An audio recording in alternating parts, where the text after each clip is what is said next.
मित्रांनो, big boss Marathi 5च्या भाऊच्या धक्क्यावर रितेश भाऊंनी काही सदस्यांना झापलं, तसंच काही सदस्यांना कौतुकाची थापही दिलेली आहे. नमस्कार, MT मीडियामध्ये मी तुम्हा सर्वांचं पुन्हा एकदा स्वागत करते.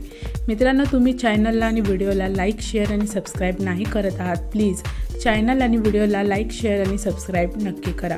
मित्रांनो, सेटवरून आलेल्या बातमीनुसार रितेश भाऊंनी काही सदस्यांना खूप झापलेलं आहे, तर काही सदस्यांना कौतुकाची थापही दिलेली आहे आणि ती कौतुकाची थाप सूरज चव्हाण याला मिळालेली आहे.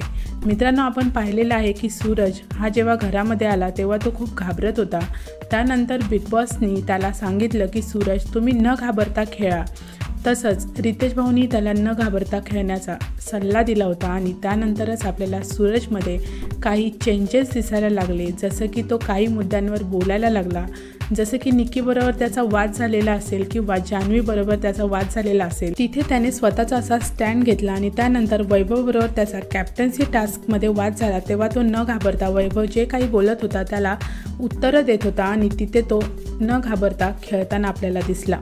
कारण त्याला आता थोडा गेम हा कसा खेळायचा हे समजायला लागलेलं आहे आणि घरातील सदस्य ही कशी आहेत आता हे सुद्धा त्याला कळायला लागलेलं आहे. त्यामुळेच रितेश भाऊंनी सूरजचं कौतुक केलेलं आहे. मित्रांनो, तुमचं काय मत आहे सूरज चव्हाणबद्दल आणि सूरजला कौतुकाची थाप मिळाल्याबद्दल मला कमेंट बॉक्समध्ये नक्की सांगा. व्हिडिओ आवडला असेल तर त्याला लाईक, शेअर आणि सबस्क्राईब करा. भेटूया परत अशाच एका नवीन व्हिडिओमध्ये. जय हिंद, जय महाराष्ट्र.